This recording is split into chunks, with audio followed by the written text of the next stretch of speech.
Digital Industrialization in Developing Countries, Policy Challenges and Directions. There is a bit of an echo that I hear, but can everyone else hear me okay, online especially? Yes, thanks, Reena. Great, thanks. So my name is Reena Nair. I'm an associate professor at the University of Johannesburg and a senior researcher at CRED UJ. We have an excellent lineup of speakers, each of whom will share insights on the role of digitalization in industrialization, highlighting both opportunities and challenges of digital industrialization faced in middle-income countries. This is, of course, very pertinent for the topic of structural transformation that we've been discussing all day today. And in fact, in the earlier sessions, we heard comments around the role of digital industrialization in achieving structural transformation. So I think it's very apt that we end with this exciting session. We will begin today with Professor Antonio Andreoni. Antonio is Associate Professor of Industrial Economics at University College London and Head of Research at the UCL Institute for Innovation and Public Purpose. He's also Visiting Associate Professor in the Fourth Industrial Revolution at the South African Research Chair in Industrial Development at UJ, as well as a Research Associate at SOAS, University of London, and of course, an author and editor in this book. So this afternoon, Antonio will be framing the discussion for the session by presenting emerging trends on digital diffusion generally, as well as providing some insights from South Africa on the wide digital capability gap in terms of infrastructure and skills. And this he'll draw from his previous research, but as well as from the book chapter. Our next set of speakers will be Dr. Elvis Avenyo and Mr. Jason Bell. Elvis is a senior researcher at CRED, and prior to joining CRED, he was a researcher on the Inclusive Digital Model Project at the Technology and Management Center for Development at the University of Oxford. Jason is an economist and researcher at CRED in UJ. Both Elvis and Jason will focus specifically on the experiences in South Africa, highlighting key insights from their ongoing research in digitalization and present some very interesting preliminary insights from their survey on digital skills. And this is from a sectoral level and an industry level. And I think this type of survey is particularly interesting and valuable for other research that's happening at CRED, including my own research, which is looking at the use of technology and digitalization in food systems as a way of making value chains, food value chains more inclusive with respect to greater participation of SMEs and women-owned businesses. And I think it's also quite important for the role of digitalization in enhancing or strengthening regional value chains in the food space, at least, which is something that Alan Hirsch talked about earlier today. Following this set of presenters, we have Professor João Carlos Ferraz. Professor João Carlos is Associate Professor at the Economic Institute of the Federal University of Rio de Janeiro. Prior to this, he was Vice President and Executive Director at the Brazilian Development Bank, and before that, a Director at the Division of Production, Productivity and Management at the Economic Commission for Latin America and the Caribbean at the UN. So João will bring in very specific insights on digitalization in Brazil, which provides a very useful comparison to South Africa given similar levels of development, but will also highlight the different experiences and challenges faced in Brazil. And I think there's some very important lessons that we can learn from the Brazilian experience. Last but not least, we have Dr. Alejandro Lavopa. Alejandro works as Research and Industrial Policy Officer at the Department of Policy, Research and Statistics of UNIDO, engaging in research activities and providing industrial policy advice on issues related to economic growth, structural change, and industrialization, all very pertinent topics to today's discussion. And prior to joining UNIDO, Alejandro worked at the Argentine Ministry of Economy and the University of Buenos Aires. This afternoon, Alejandro will take the discussion from a more country-specific level after the South African, the Brazilian talks, to a broader level, bringing wider insights of challenges in adoption of technologies in developing countries. So a very warm welcome again to our very distinguished speakers. And of course, as the other sessions have proceeded, we'll have time for questions from both the online audience and the audience present here today. And with that, I'm going to hand over to you, Antonio, to give your overview presentation.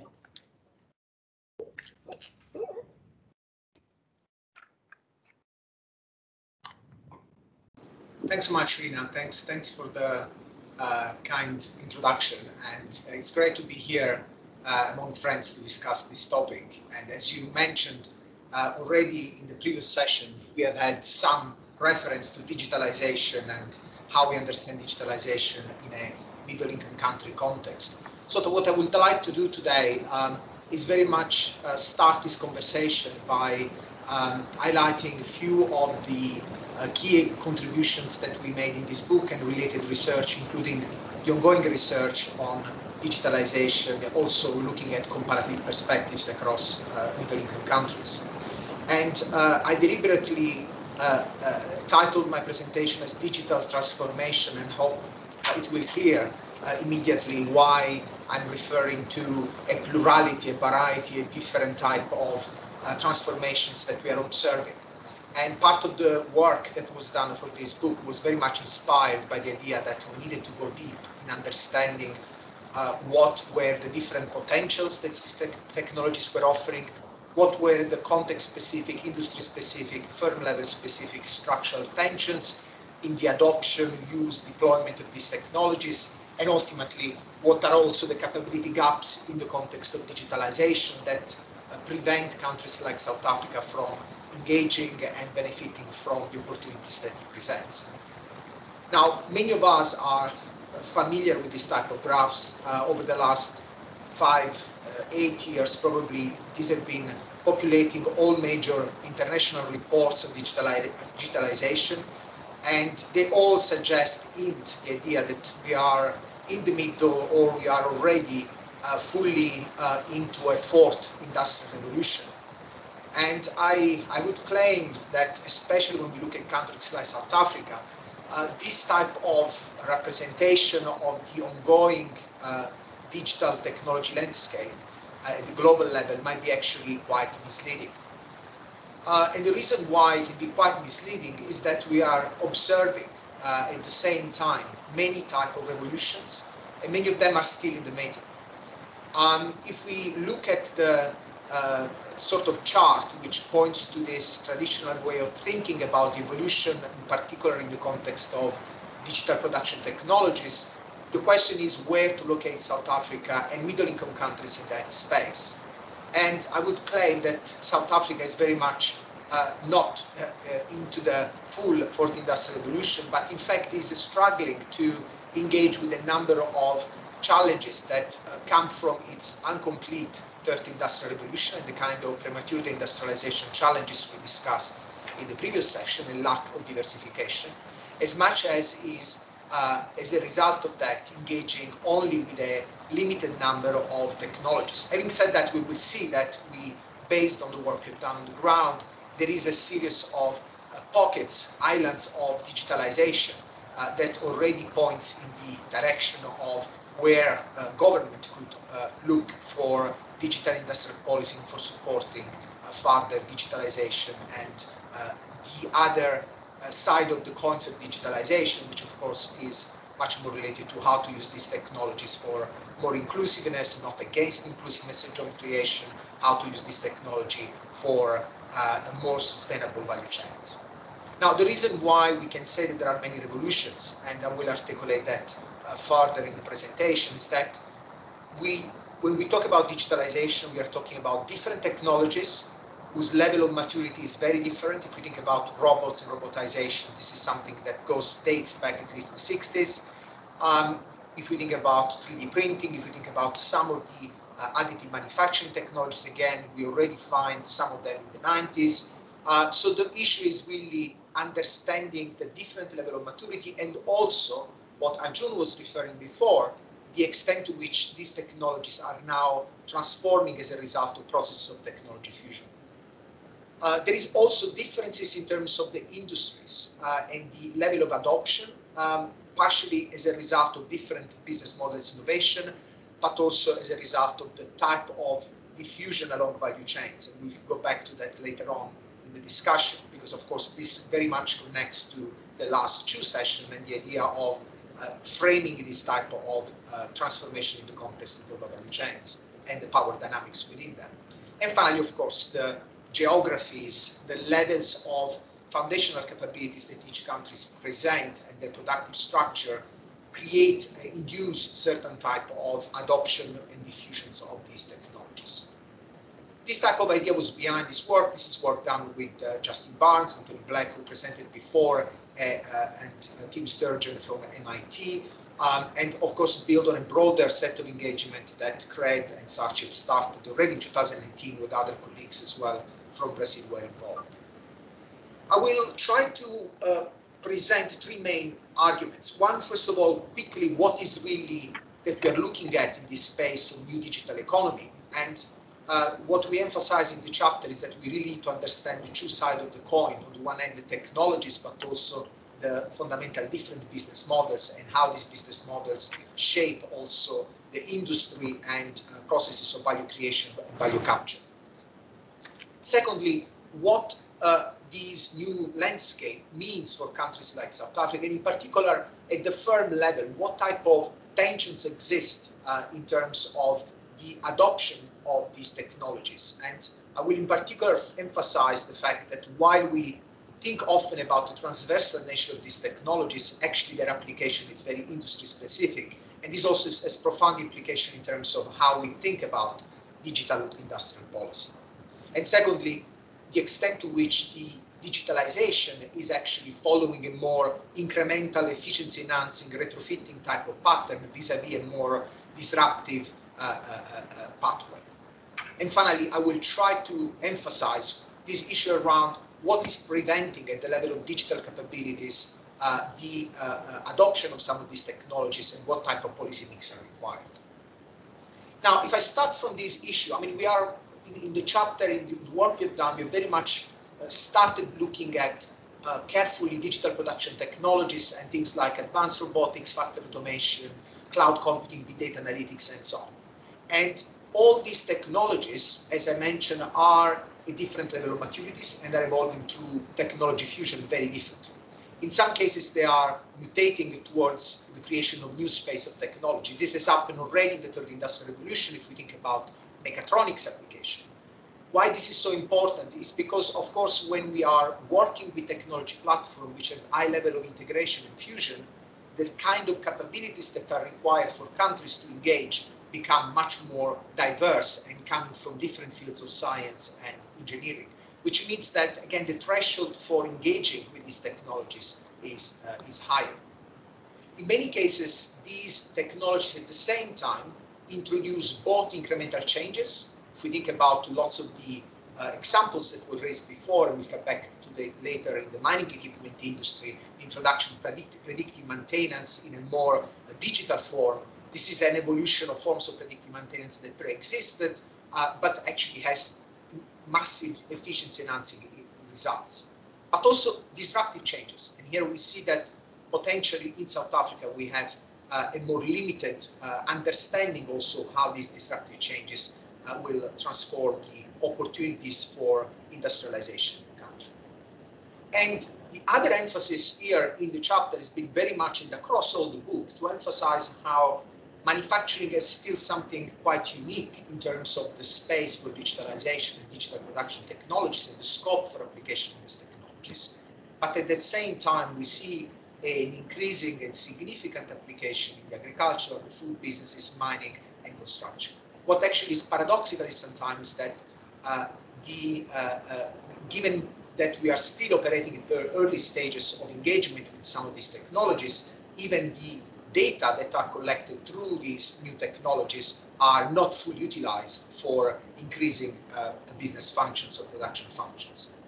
Which leads me to a second point. A key component of this new digital economy is the role that data play into it and how data operate through cycles of nested platforms.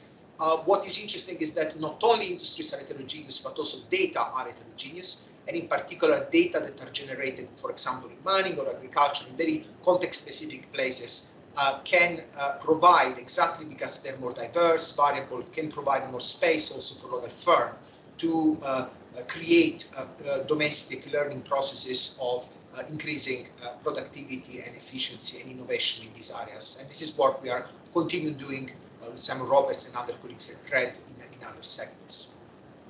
Now, as I said, the problem here is not just to look at the technologies, but technologies in the context of innovative business and new organizational models. And fundamentally, what we emphasize here, in particular building on Tim Sturgeon's work, is that we can identify three key elements here. One is related to the nature of open innovation, that it's supporting in terms of standardization, pre-competitive pooling of R&D, and etc., the existence of these same technologies. Secondly, the fact that modularity is the conditions for a structure that is the platform structure. So modularity in the way in which the different new both cyber and physical systems are integrated into production technologies presuppose a modularity. And finally, of course, as we've already discussed, the fact that there are platforms that aggregate data, shape markets, provide services to users. Now, each of these characteristics of the business models provide opportunities, but these opportunities are conditional on specific things. And in many cases, these are also related to the kind of digital skills policy, but also the kind of competition policies that are in place to make sure that, for example, modularity and interfaces and interoperability of solutions doesn't become an opportunity for creating bottlenecks to extract rents along this platform and supply chain. And equally, open innovation platform can, in some cases, disrupt concentration, in others can actually introduce new form of concentration. And all this has to be understood in the context, of course, of the existing global value chains where structural power asymmetries are still affecting dramatically the capacity in South Africa for firms to have access to these technologies, using them in an effective way. Now, against this kind of scenario, what we observe from firm work, firm level engagement, we observe the fact that fundamentally South Africa has already entered in some specific sector into the fourth industrial revolution. If we look at the major 7 OEMs, we can see the automotive sector that we have high level of robotization, despite not the most recent COBOL's application, but also we have applications like cyber physical systems for skills training. We have significant amount of expertise developed in the context of predictive maintenance, but also industrial Internet of Things in the context of digital mines. We have application in the agro-food industry and more traditional forms of automation. All these things, again, also discussed in other chapters, including in the agro-food industry, shows that there are opportunities, that these opportunities are changing business models and creating opportunities for accessing markets that would be otherwise not possible. In particular, I would connect to the first session this morning. We were talking about citrus and in particular industrialization of freshness and the opportunity for cold chain development and labeling.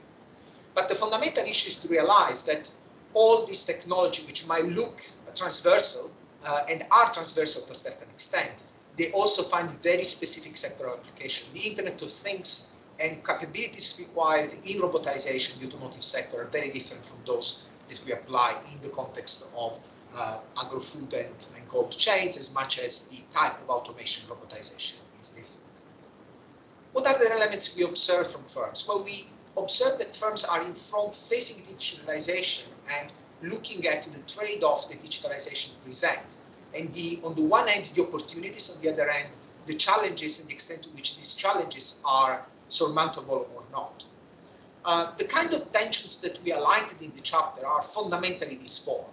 On the one hand, the extent to which digital disruption are or not mainly focusing around efficiency enabling processes or more value chain disrupting dynamics.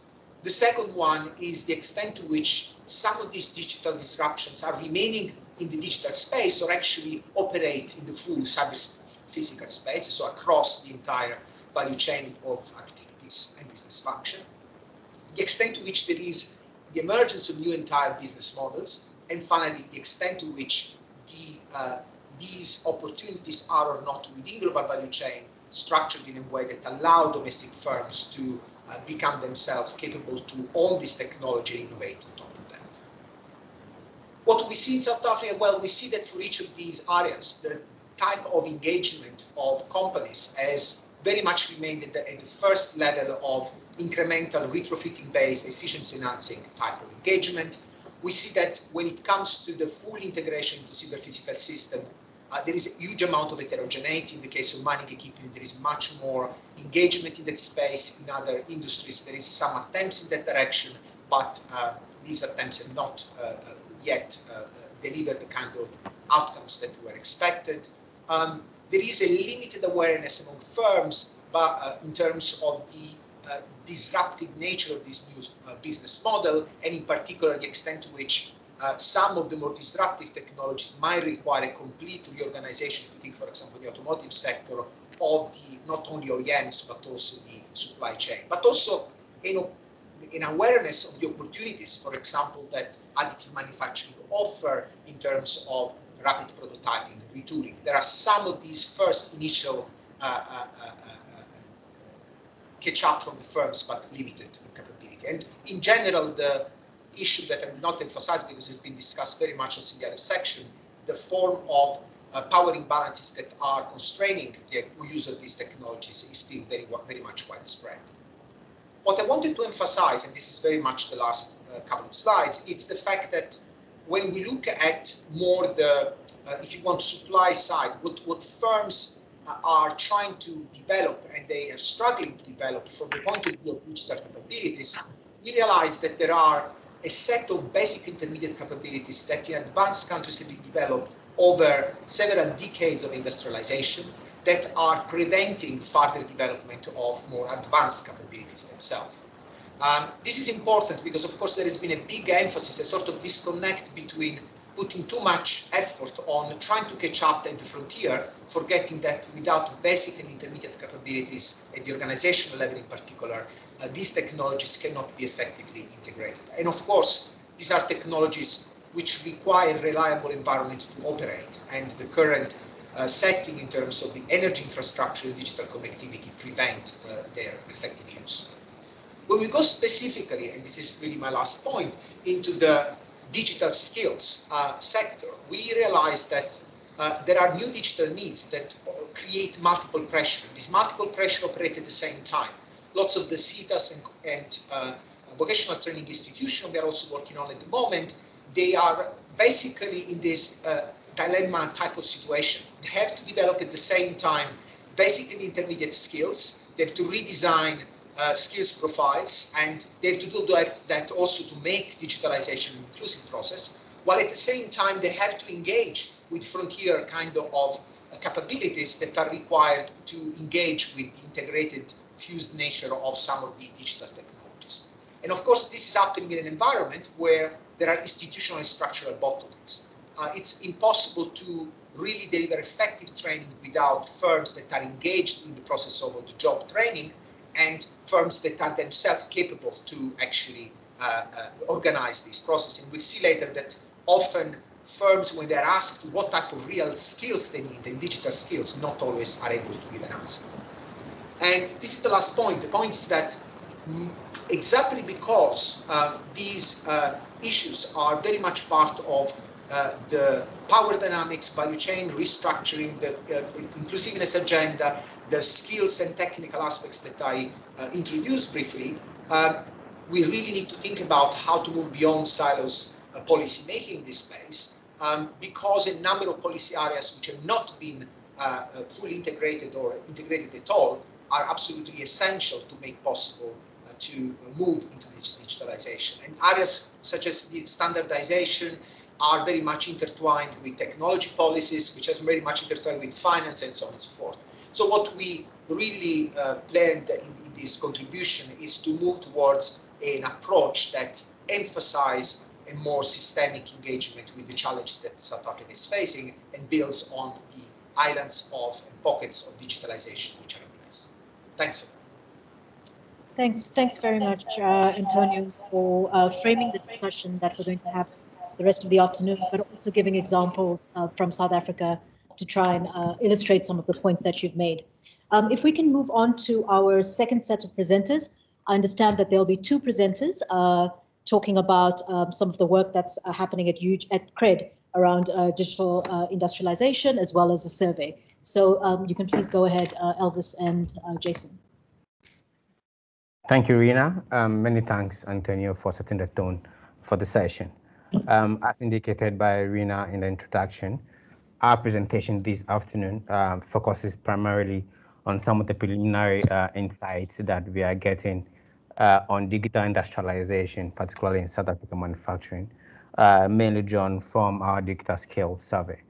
I'll be co-presenting with Jason Bell, but of course we do have Julius and the rest of the CRED team who have been contributing immensely to the sort of work that we've been doing on these issues at CRED.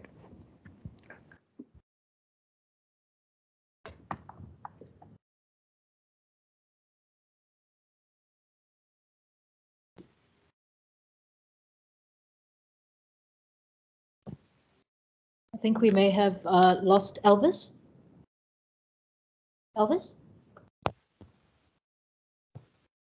Jason, would you like to pick it up until Elvis reconnects, perhaps? Sure, yeah. So, I mean, some quick background of the actual project. Oh, wait, I think he's back. Thanks. Okay. Sorry, yeah, digital issues.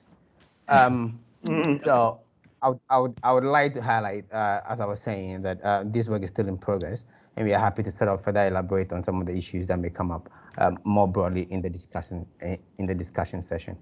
So the potential to sort of reignite SA's early manufacturing sector through the adoption of digital and advanced technologies sort of continue to dominate, I would say, very high level discussions, particularly on structural transformations in SA. And these has also been sort of highlighted by Antonio and probably also the chapter in the book.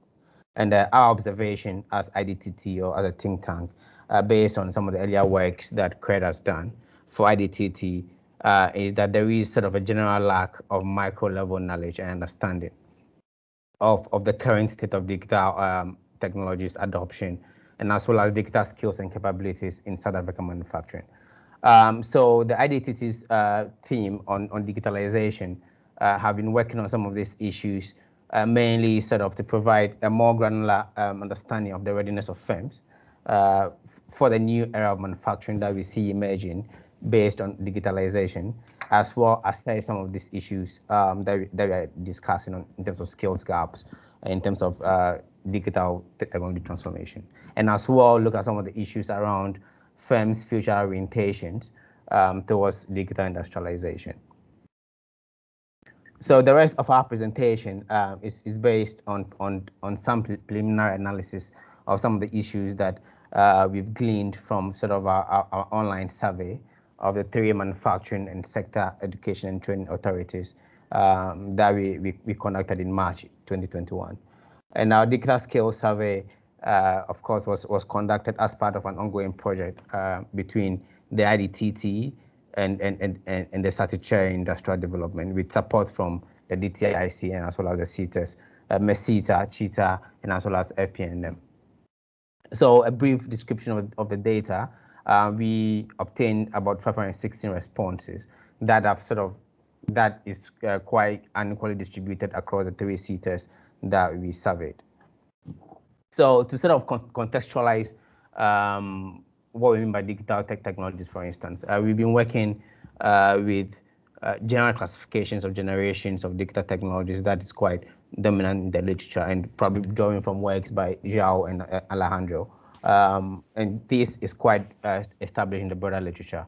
And based on an ongoing work with Antonio as well, we have further, in a way, redefined our classification by technology as manual and semi-automated, being the so-called Generation 0 and Generation 1 technologies, and as well as fully automated and ICT-enabled technologies being Generation 2, and as well as digital system-enabled technologies being Generation 3 and 4. And when we look, carefully look at the overall picture of tech adoption in our sampled firms, we get some sort of sense of a level of technology enhanced capabilities across different business functions. And we do see that most of the manufacturing firms across all the business functions that we are considering here are still reliant on manual and semi-automated technologies. An indication that yes, South Africa is still not at that stage of the 4th industrial revolution.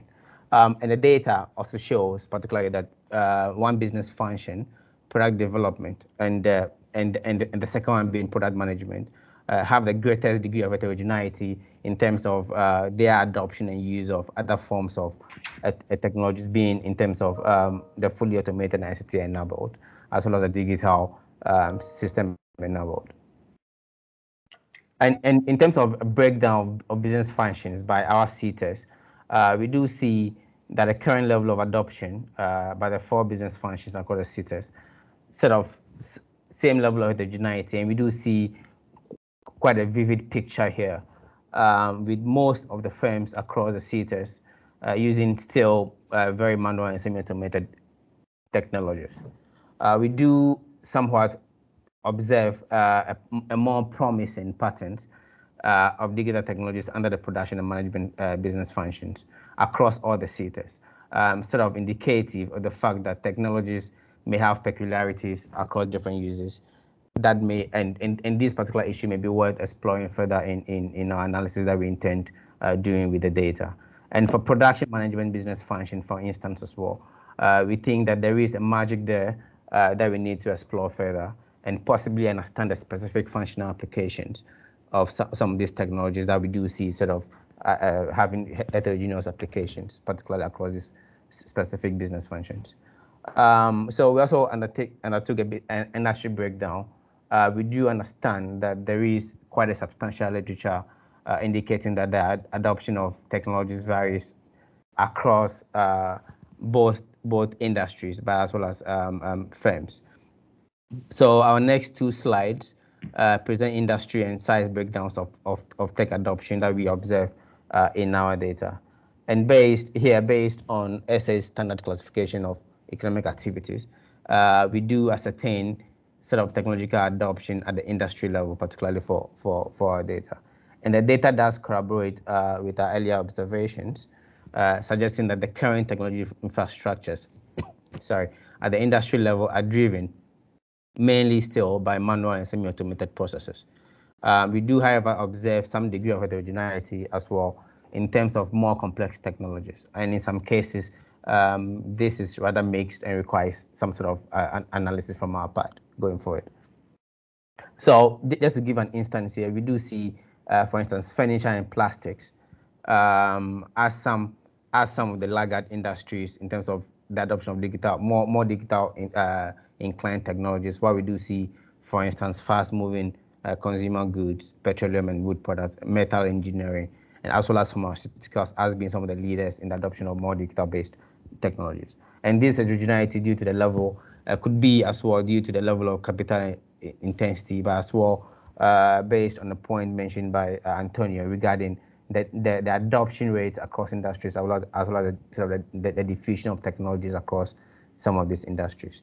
And by size, we do see briefly that medium-sized firms are leading the adoption of automation and digital system-enabled production systems. And we do see also some level of heterogeneity in terms of large firms being somewhat also leaders, whilst we do see small firms mainly being laggards in terms of the digital system and enabled technologies. So we in our survey and in line with other surveys in other contexts, we asked firms to indicate the type of technologies that they'll be adopting in their business functions in the next 5 to 10 years, and future orientation towards some of these advanced technologies. We do see sort of a marked reduction in the manual and semi-automated production processes as firms sort of are showing a greater affinity towards more advanced levels of technology. So all hope is not lost yet, and still the adoption of more digital system-enabled technologies are still sort of having a good prospect, particularly in South African manufacturing firms that we were able to sample. And these sort of also sort of suggest an incremental nature of firms' adoption strategies, particularly in digital production technologies. Chair, I would like to hand over to Jason at this point. Jason? Thanks, Jason. You'll have about 2 minutes, 2 or 3 minutes. Okay, so I'll try and be quick. So I mean, it doesn't help us just getting a sense of, what the firms are looking to do in the future. It also gives us a good insight to know what particular factors are affecting their particular rate of technology adoption. And when we were looking at the factors that firms noted as being crucial impediments to their technological adoption across different sectors, or sectors in this case, we found that a lack of capital was a crucial impediment, and it was the biggest holdup for many of these firms in terms of trying to implement future strategies and even upgrade their current existing technologies today. However, a second important factor was also a cited lack of adequate digital infrastructure, and we'll get into different aspects of this, particularly with regard to the lack of human resources, which links back to Antonio's discussion on digital skills. Now, when we break this down at the firm level in particular, we tend to observe a more significant variability across the different sizes of firms, with microfirms, for instance, lacking particularly capital. And when we look at from the other end of the spectrum in terms of large firms, we are seeing that they are talking and very much noting this lack of adequate digital infrastructure. So currently, their current technology might not be suitable enough for them to more easily adapt and adopt more advanced levels of technology. Now, coming to a digital skills perspective, we know that digital skills are important when looking at technological upgrading and this bi-causal relationship between these two. We know skills are crucial determining and obviously one foundational factor that helps firms in their ability to easily introduce new and more complex production processes. And this is obviously built on the back of the adoption of advanced technologies across the spectrum of the operations that we surveyed here. Our data shows that South African firms typically are placing a strong emphasis on soft skills, human-computer interaction, as well as manual or repetitive skills. From the responses, it appears that at the moment, STEM skills are not front and center in the minds of many of the firms we surveyed. And this, I guess, further speaks to the current level of technology adoption among these firms, with them being mostly manual and repetitive tasks. Now, when we break this down at the sector level, just to get a sense of more sectoral heterogeneity and perspectives, we find that the cheetah firms on average are possessing a greater affinity towards STEM skills, while Meseta firms tend to be prioritizing manual and repetitive skills. Now, this affinity towards STEM skills from the perspective of cheetah, for instance, could potentially be a result of more forward-looking outlook, as well as with many other firms being more bullish on the adoption of advanced technologies and the upgrading of their existing technology infrastructures. Jason, I'm going to have to ask you to wrap it up. Okay, sure, that's fine. Okay, so just in conclusion, we know that digitalization offers enormous promise for South Africa's industrial development. It's been mentioned many times throughout this session as well. And, we could use this and leverage a lot of Latin American case studies, as will be explained later, as well as other country examples. But however, one of the biggest and most obvious issues that we are finding just from this preliminary data analysis is the existence of multiple sectors and several levels of analysis, for example, the CETA industry or even across firm size. And this is evidenced by the stark heterogeneity and different rates of tech intensity and adoption of advanced technologies. However, we do understand the importance of this, and we need to work to better understand how and the specific nuances and issues relating to digitalization in South African industries. In light of this, our ongoing work progress, as I obviously mentioned earlier, is aimed at contributing to this understanding across several issues, mostly related to analyzing the rate and degree of technological adoption, as well as more generally building a knowledge base of digital issues in South African firms. And this we've had discussions on this with other members of our team, with potential leverage that you can use the survey in different sectors to gain a deeper, more broad understanding of digitalization across the entire South African economy. But also, we need to be cognizant and try and link this discussion and our discussion of South Africa in particular into international debates around the broad agenda of digital industrialization and manufacturing. And we're hoping to get some more insights and stimulate some good discussion going forward. Thank you very much. Thanks, Jason. I think we can move right away to João to hear some of the insights coming from Brazil. Go ahead, João. You're on mute, João. Can you hear me now? Yes, thanks. Okay. Thank you, Reena. Thank you, the organizers. Just before anything, what is cheetah and the initials, the FP&M and the other, what they stand for? This is a good point. I think the audience outside South Africa will not be familiar with these terms. So Elvis, if you want to just say what those acronyms stand for. Yes, absolutely. So MESITA is simply manufacturing and engineering services. Cheetah is chemicals, and FP&N is textiles and fiber processing. So these are sort of broad classification of industries. Yeah. Yeah. Thank you. All right. Very good point. Good point. Go ahead. Okay. Thank you, and it's very good to be once again in South Africa, although distant, and to see friends and participate in this most needed, instigating discussion about the challenge developing countries are facing, in particular emphasis on the digitalization this session.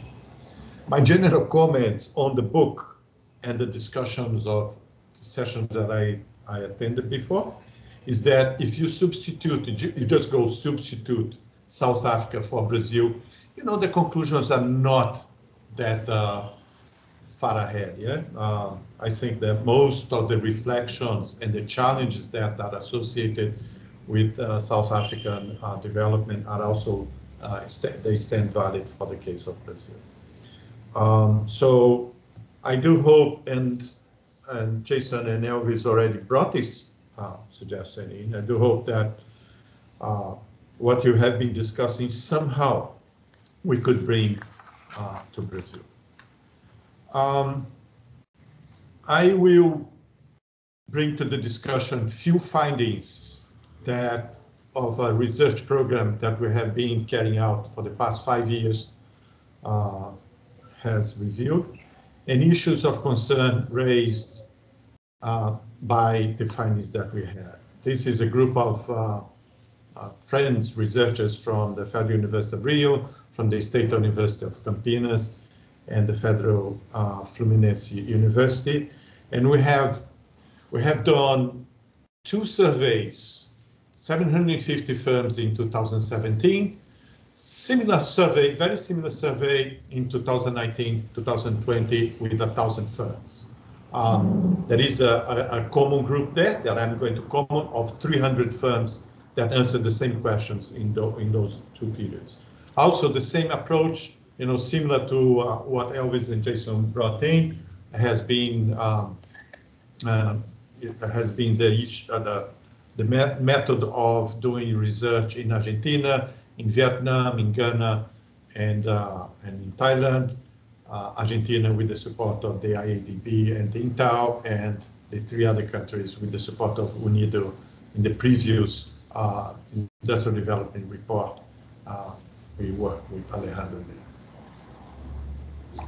So this is the empirical base that we're going to be using. Yeah? So what do we know for fact? What can we deduce from such knowledge? And what are the challenges that we have? Basically, I'm not going to go into the definition issues because Antonio already brought these issues on the table. The only thing is that we were very concerned of not taking the most advanced technologies as the only reference in our survey. So we distinguish, just like in South Africa, you distinguish 3 levels, we distinguish 4. So from the standalone to the most advanced, and this is provide us sort of a perspective where the firms are, and we ask them about the future and how they are preparing for the future, which also provides sort of a foresight information on where they are going. Yeah? So first, facts comparing 2017 to 2019-20, same 300 firms. Only with the 4 levels, yeah, not the 3 levels that you did in South Africa. Only about 1 to 2% in different business functions are the firms that are more advanced. Yeah, so most of them use digital technologies in standalone activities and so on. So very few firms in the 2 surveys are very advanced. Yeah. When asked about the future, a group of 1,000 firms that we last interviewed, they said that about 15% of them said that they are going to be, in 5 to 10 years' time, they're going to be at a more advanced stage. But note that similar to what was shown by Elvis and Jason, above 50% of the firms project a low digitalization level for their future. Yeah, so this is important. Now, this is, oh no, big problem. What we found in Brazil is also valid in general terms to what was found elsewhere. So not only, and probably there was, Ghana was worse than Brazil, Thailand closer, Vietnam as well. But what we found in a recent study done by the US Census Bureau, much more detailed, with 500,000 firms. Yeah. So, and firms from 5 employees to 10,000 employees. So different. The comparison is not exactly, but listen to this. Only 10% of the firms use one of many advanced digital technologies. 3% use machine learning, and just above 1% use robotics in an intensive way. It's not that they have one robot, but they control a system with robotics. Yeah. So they not only having the technology, but also having it in an intensive way. So we are not. The most advanced is it's a buzzword, but when you bring to the factory level, countries like in the US, they are still starting their journey towards a higher levels of digitalization. Okay, so who are the digitally progressive, let's say, or passive firms? And these are the usual suspects, and it's not different from what we saw in the case of South Africa. Large, technology intensive, and now we have more information. Those firms that do R&D is a link up with what Antonio said.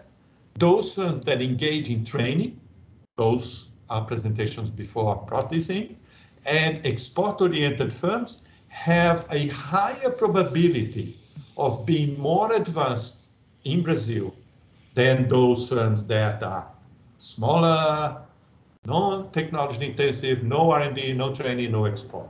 Now, size is also a very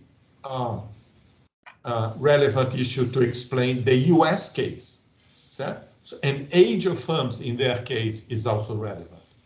So size of firms matter. Now, we ask also firms if they, how they're preparing for the future. And the most advanced firms in Brazil already have plans in motion, and they associate digitalization to higher levels of competitiveness and environmental sustainability. Contrariwise, the less advanced firms, which are the smaller traditional sector and so on, are not doing anything to prepare for the future, and they review lack of knowledge is the expression used by Elvis and Jason on the relations between digitalization and competitiveness or environmental sustainability. So there is an issue of knowledge, yeah, that firms still don't know that heavens may be falling on their heads. Yeah. So what can we derive from these findings?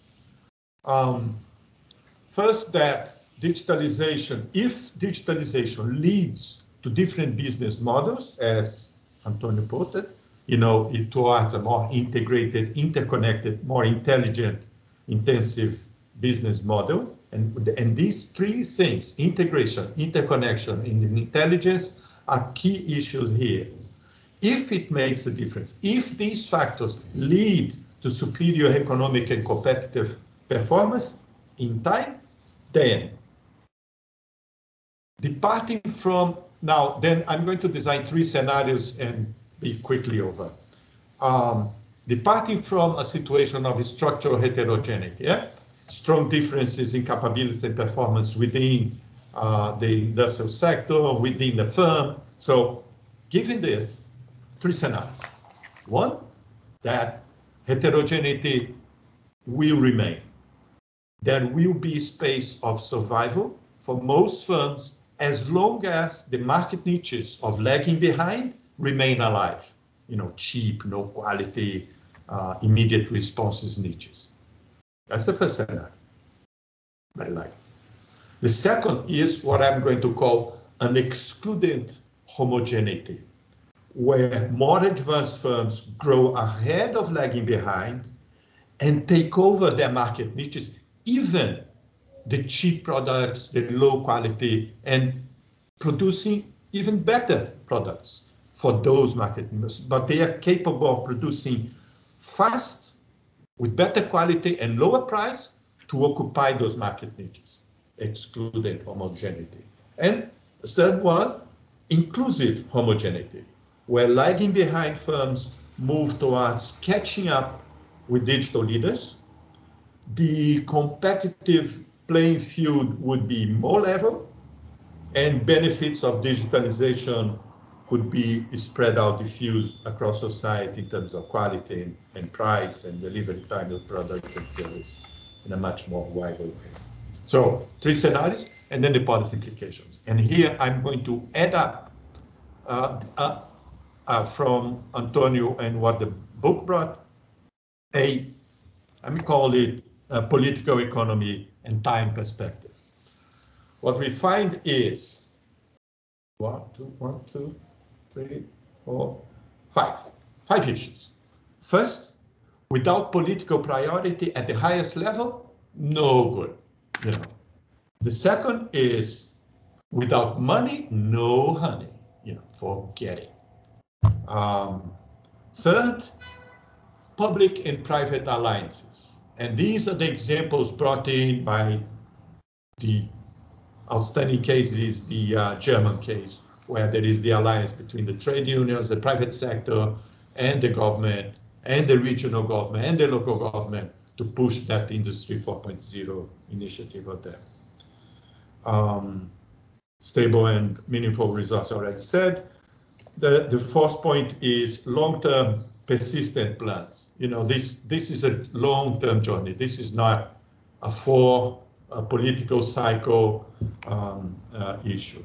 And this is difficult for the politicians. And the final is something that calls me the attention more and more, increasingly more, after my experience of government and studying, and some of you mentioned this here. Capable and innovative policy implementing institutions. To engage in something that is related to innovation, there are going to be targets that will be achieved, and there are going to be mistakes, there are going to be errors, there is going to be lots of learning. And the issue is we are experimenting a new arena. So if the policy institutions are not prepared to also innovate in their policy actions, I don't think that we can move towards a more desirable scenario. So this is it. And I thank you and hope to have a nice debate after. Thank you. Thanks very much, João. That is very interesting and some real food for thought. Can we move to Alejandro? I am aware of time, and I'm sure the audience has lots of questions. Alejandro, over to you. Yes, Reena, thank you very much. Thanks a lot for the invitation. I'm very happy to participate in this symposium. Let me first share my screen. Perhaps while Alejandro is sharing his screen, I can just remind the online audience to type out their questions in the chat function. Okay, so can you see my screen now? Yes, thank you. Yes, perfect. Okay, so again, thank you very much for the invitation. I'm going to make a presentation based on a line of research that we have been developing at UNIDO in the last 5 years.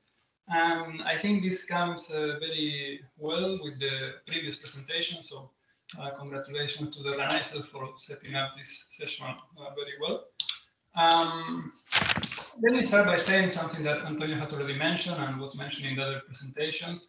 That is that these new digital technologies of the fourth industrial revolution that we are witnessing, what at UNIDO we tend to call advanced digital production technologies, are creating a sort of a new paradigm for industrial production, and they are changing the way in which industrial development takes place. Okay, so they are at the core of the changes that we are observing nowadays in the industrial landscape. And with this context in mind, in this presentation, what I'm going to do is to try to provide some new insights on the analysis of industrial digitalization in developing countries, and some interplay that we have already been witnessing in the context of the COVID-19 pandemic. As I mentioned, this is part of a broader research agenda that we are developing at UNIDO, which basically looks at the challenges and opportunities that this latest vintage of digital technologies are opening for developing countries in their process of industrial development. And there are three main components from which this presentation is building. The first one is the Industrial Development Report 2020 that already Antonio and João mentioned, industrialization in the digital age. Second component is a survey that we have conducted together with João and his team on the adoption of digital production technologies by industrial firms in a subset of selected countries, that those that João was already mentioning. And the third component is ongoing work that we are doing right now, and we are finalizing for the next Industrial Development Report, the IDR 2022, that will be officially launched on 1st December. So to do so, in this presentation, I will focus on three main areas. The first one is on the diffusion of these digital technologies, and the guiding question for that is to what extent these advanced digital production technologies are diffusing among industrial firms in developing countries. And I think this comes very handy for the comparison, both with what is happening in South Africa and has been discussed during the whole day, but also what João was right now mentioning about Brazil. Secondly, I will like to provide some insights on the determinants, and this again is very much in line with the previous presentation by João, basically trying to look into what are the main factors supporting the adoption of advanced digital production technologies in the context of developing countries. And finally, and this perhaps is a bit more original, at least as compared to what has been discussed so far, regarding the impact of the application of these technologies, and in particular, to what extent these technologies have supported the resilience of firms against the COVID-19 shock. To address these questions, I am going to base on a novel data set that we have been collecting on the impact of COVID-19 on manufacturing firms around the world. And this survey that we have been running basically is providing new insights on the one hand, on what has been the impact of COVID-19 on manufacturing firms, but also the type of reaction that manufacturing firms and government have been providing. But then, on the other hand, it also provides some insights on what is the use of digital technologies across firms. So this will actually be very handy for the discussion that we are having today. Let me just give you a brief more information regarding this survey that we have been running. As I mentioned before, the main objectives of the surveys are three. The first one was to assess the current and future impact of the pandemic on manufacturing firms. That was the main objective. But then also in this survey, we wanted to document the type of responses that both firms and governments have been giving to the crisis. And second and thirdly, we are trying also to identify which were the main factors of vulnerability against the shock, but also of resilience in facing the shock.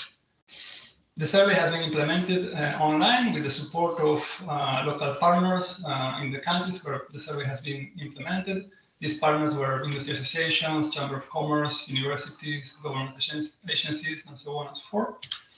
And the coverage is about 4,000 firms collected in 26 countries. And what is interesting from this initiative is that we are covering countries in the 3 main developing regions. So we have countries in Asia, countries in Africa, and countries in Latin America. And it was collected mainly during the first and second quarters of this year. So the information we have been collecting is really fresh.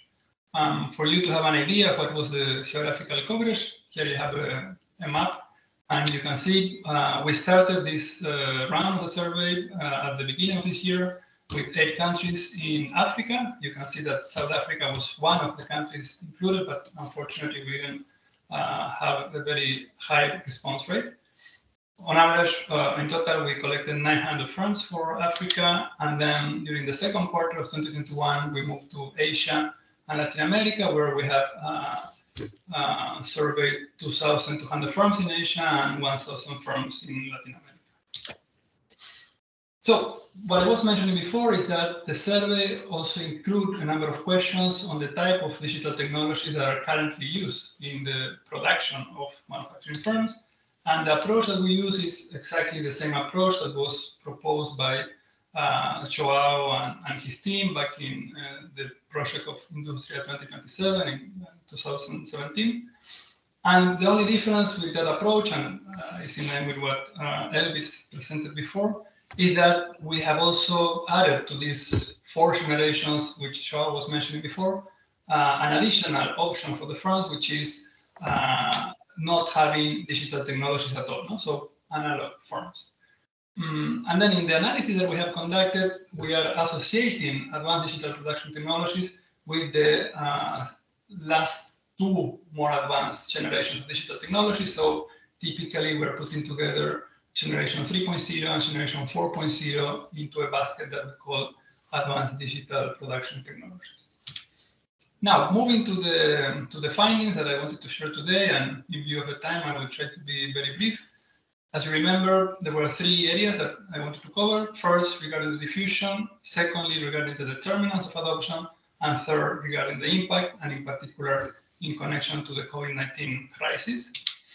And starting by the diffusion of these technologies, what we have done is to explore the distribution of manufacturing firms according to their level of digital sophistication in their production process. So this different generation of technology, what share of firms that we have been surveying is using each of these type of digital generations. And here are the findings, and they are very interesting. They're very much in line with what João has reported before. And what you can see here is the distribution for all the firms that we have collected information, and then you have 3 columns for distribution in the 3 continents in which we have been collecting information. And the first finding that I think is really important to stress is that what we observe is that from all these firms that we have collected data, about 75% of the firms, they are either not using digital technologies or they're using the most outdated vintage of digital technology, generation 1. Okay, so you can see that the majority of firms are actually very far from the technological frontier, at least in this realm of digital technologies. Then confirming João's finding for Brazil, but also it is very interesting the point that he was raising on the US, we can see that only a niche of manufacturing firms are adopting the 4.0 technology, no? So really the most advanced ones. You can see that this is only 1.5% of the survey that we have collected. And then if we take generation 4 and generation 3 together, this subset of advanced digital technologies, they account for about 15% of the sample. Alejandro, I'm going to have to ask you to speed up a little bit, if you don't mind. Thank you. Sure. Now, this distribution that we can see for the whole sample is also very stable across the different regions. And the most important finding, I would say, from this first component is that we can see a huge digital gap between the niche of firms which are adopting these new technologies and the rest of, and the majority of firms which are either not using digital technologies or using very outdated technologies. Now, when it comes to the determinants, what we have found, and this is in line with what João mentioned, is that there are three important determinants for adoption of these technologies: size, participation in global value chains, and also the level of innovativeness of the firms before the moment in which the survey has been collected. And here there are some findings in this matter. You can see how, for instance, large firms are much more likely to adopt digital advanced technologies, generation 3 and generation 4, than the small and medium enterprises. You can see also how firms which are engaging or which are participating in global value chains are also more likely to adopt this type of technologies than firms which are not participating in global value chains. You can also see how innovative firms, so firms which have introduced either a process of product innovation 2 years before the survey, are also much more likely to be using advanced digital technologies than the rest. So this is also interesting finding in line with what we have argued in the year 2020, that is that production capabilities are also very important and play a prime role in the adoption of digital production technology. Now, moving to the last set of findings, and here in relation to digitalization and resilience, what we have found is that digital advanced firms have been more resilient against the COVID-19 shock than the rest. And here again, we can look at different dimensions. This is one, for instance, that is what was the change in the profits of firms reported for the year 2020. And what you can see is that digital advanced firms tend to report declining profits. Of course, all firms have a huge impact because of the COVID, but the decline in digitally advanced firms is much lower than the decline in firms which are not digitally advanced. And the same happens, for instance, when one looks at sales, and it's even more pronounced. This, of course, we have also done a lot of analysis controlling for different variables, and it's a result that holds across.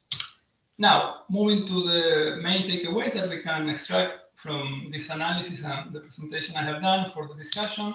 First of all, what we can say that the current pattern that we are observing of the diffusion of advanced digital production technologies in developing countries is increasing the structural heterogeneity that already characterize developing countries, and therefore it could undermine the future catching up potential of these countries.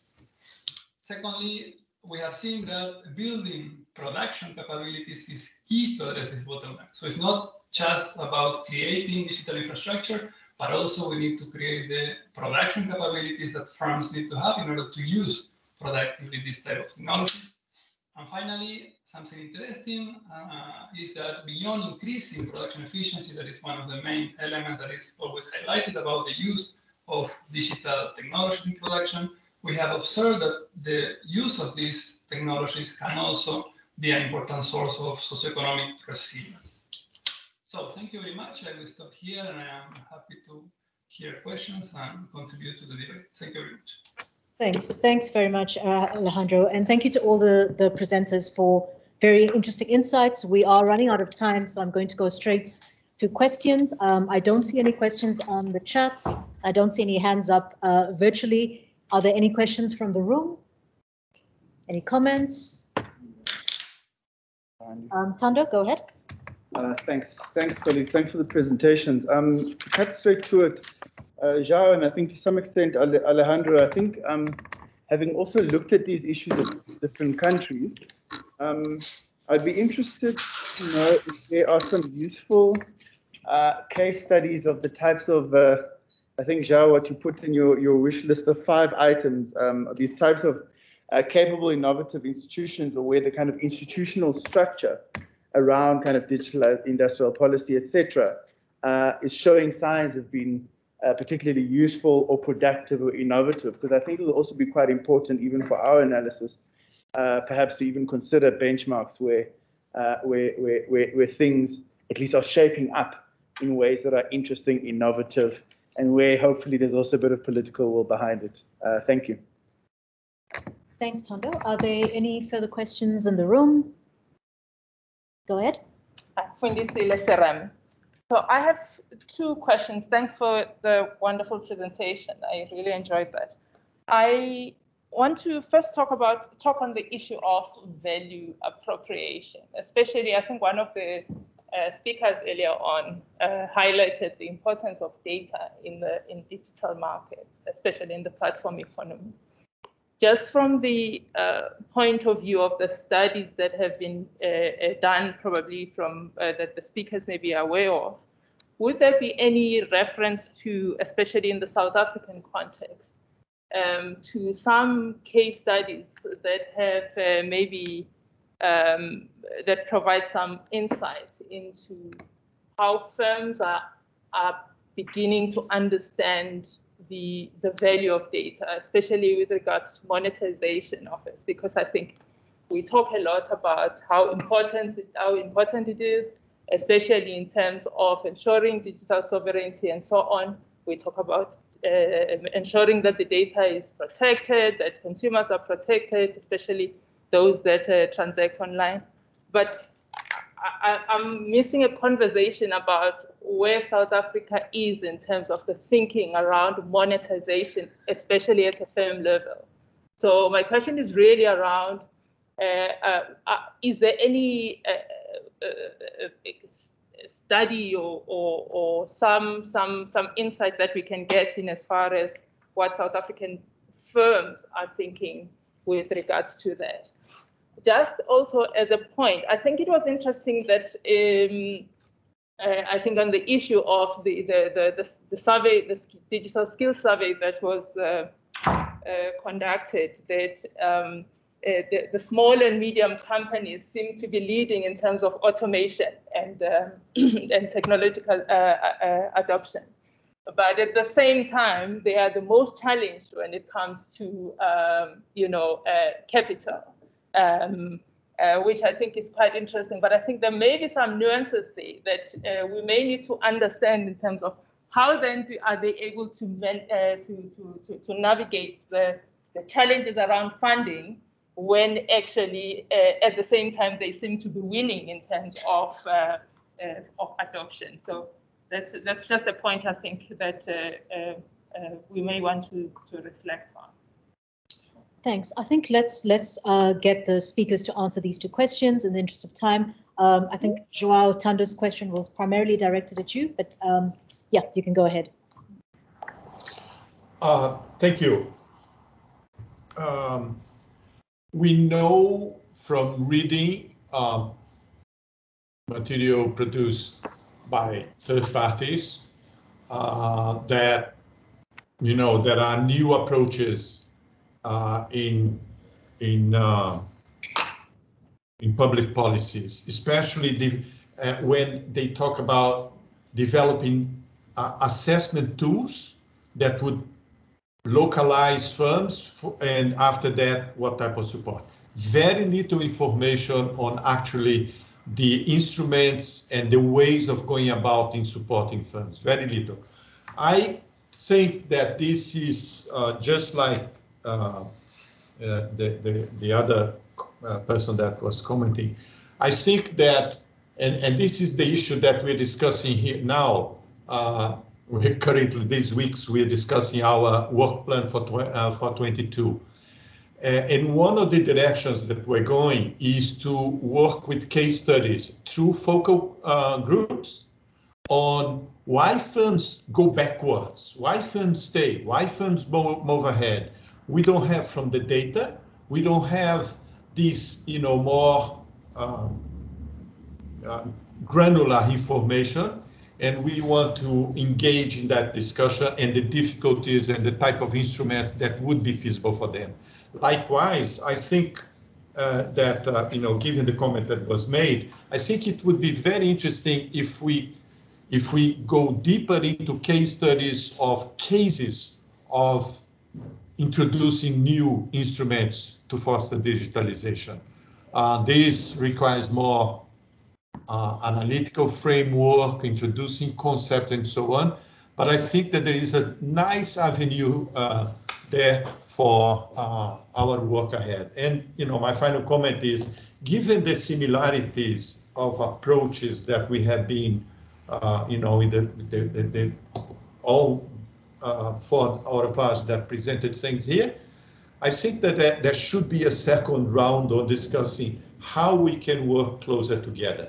Yeah, there is a bilateral. I talked to Antonio talks to South Africa, and then we talked to Alejandro. But I think that this session here brought us together, and I think that we should build on it and see if we can engage into not only comparative, but discuss what issues, open issues, questions that we have when taking up research, and basically what can we do that should be interesting and and fun to discuss and relevant for policy making. Thank you. Thanks, João. I think the next question around the monetization of data and the finding that medium-sized firms are leading in the technology and digitalization space is quite an interesting one. And I would ask Antonio if you'd like to comment on that, but also Elvis and Jason, who also had the finding that medium-sized firms are investing in this type of technology. So let's start with Antonio, and then we can move on to Elvis and Jason. Thanks. Yeah, I'll be very brief because we have completely run out of time. I think we need to be very much careful in interpreting some of these results for a very simple reason that in many cases the results can be crafted as a result of aggregation of companies, but the companies we're talking about are completely different animals, and they also talk about the technology in different ways. So we have to be very, very careful and complement this more quantitative analysis with case studies. And I think this is the richness of this discussion, trying to find ways to understand what is happening and in a context of high heterogeneity. And the reason I'm saying also this is because lots of the other work that has been done in terms of trying to figure out how data are used and the extent to which they're monetized and what is the type of network effects that some of these data are giving companies, again, points to the fact that you can have very different type of outcomes, right? And so this is the point of trying to figure out what is happening along different value chains and based on the different type of dominant business models that operate in these value chains and the extent to which in different countries there is also regulatory and competition policy interventions that reduce the extent to which these data are and the value of this data is captured only by a few companies. And here we could go in, there was some reference to the German case. It's very interesting to look at how competition policy and industrial policy are becoming more aligned in this space. And this is some of the work that we are looking at with some and other colleagues at CRED, exactly because the discipline is evolving while these things are evolving at the same time. So it's an evolving scenario. On what is happening on the more digital industrialization and digital policies, I think there is an increasing literature which is looking at instruments as well. We have done some work, for example, looking at China. We did the Made in China 2025 to look at how they're supporting robotization. China was mentioned before. China is still struggling dramatically in a number of key components of automated and robotized arms in producing the key complex technologies and subsystems involved into it. So there are even countries which look from an adoption point of view very much ahead, are also countries which are struggling on the long journey that is required to acquire this technology. And I think this is the key dimension that we all emphasized, that we are not talking a disruptive process which doesn't come from anywhere. It's actually much more an evolutionary incremental process which require very much building the stepping stones and the foundational elements that allow for that type of engagement. And alongside that, of course, changing regulatory institutional capabilities that can support the process of learning that happens within companies which are engaging with these type of technologies. I'll stop there. There is much more to say, but thanks for this opportunity, and I'll pass to Jason. Thanks very much. If we could just have literally 30 seconds each from Elvis and perhaps Alejandro to just wrap up, and then we'll close. So please, 30 seconds, and that's it. Thanks, Reena. I think an explanation that we can ascribe to what we see emerging by the size classifications, where we see medium-sized firms emerging quite more digitized, could be simply the fact that their production processes are less complex, and the fact that it's easier to sort of adopt and adapt some of these technologies to their production chains. But I quite completely agree with Antonio's point on the need to be wary in terms of how we explain and justify some of these average results that we observe here. Mainly because, of course, the technologies that we've been talking about here might be very different from micro to large, and as well as the fact that some of the firms will be talking about something very different. So, of course, I would also ascribe to sort of a more granular work on some of these issues going forward. We have 5 more seconds. So, sorry, Elvis, I'm going to have to cut you short there. Could we just have last words from Jason and Alejandro? 15 seconds each. That's all you get. Jason?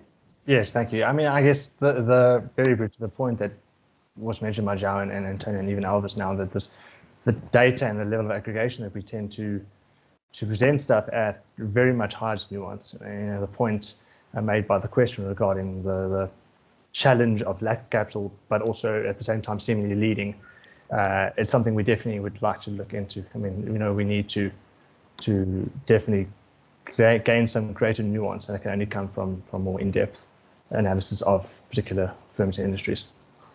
Thanks, Jason. Alejandro, last thoughts?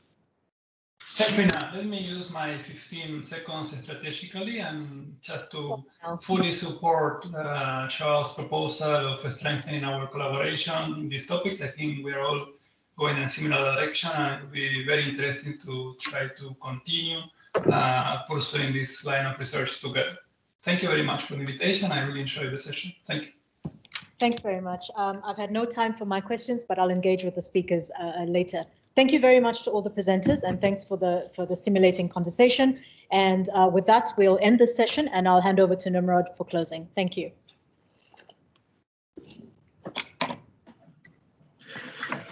Thanks very much, Reena. I know it's been a very long day. I'm sure everybody is quite tired, so I'll try and keep it really as short as possible.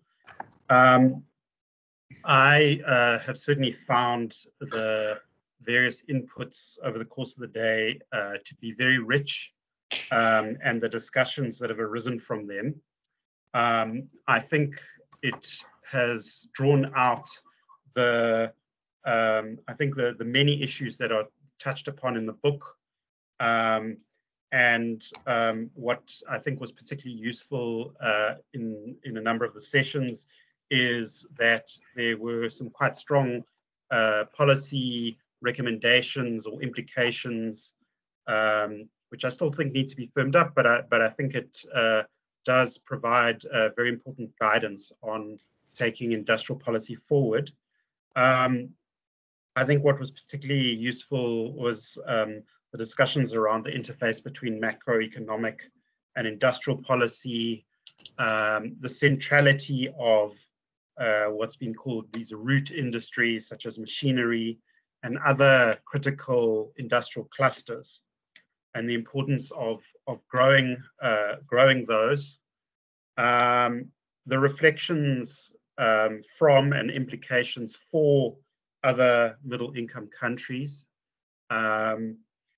the need to link structural transformation to meaningful empowerment and participation in the economy, and vice versa. And finally, the increasing importance of digitalization, and some, I think, initial thoughts about how we should be engaging with that. So with that, I think really, let me just reiterate the thanks that was given at the beginning of the session. Thank you again to all the editors, to Oxford University Press for publishing the book, to all the authors and researchers, this was a broad effort, but I think it really did reflect a core of research expertise that has been built up in CRED in general and in the Industrial Development Think Tank.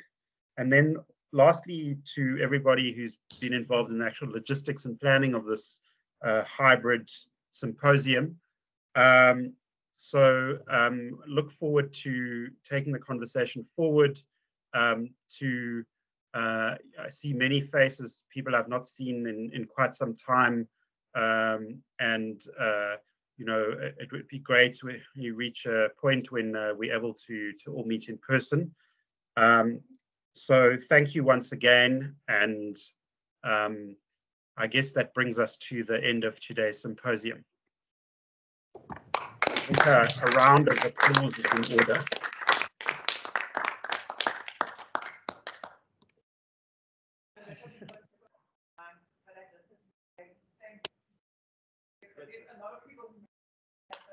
But then one person actually really put the hybrid, when it worked well, it didn't happen just by itself. There was from various people, a lot of people, Victor, Tando, and so on, but yeah, there's one person. So thanks very much.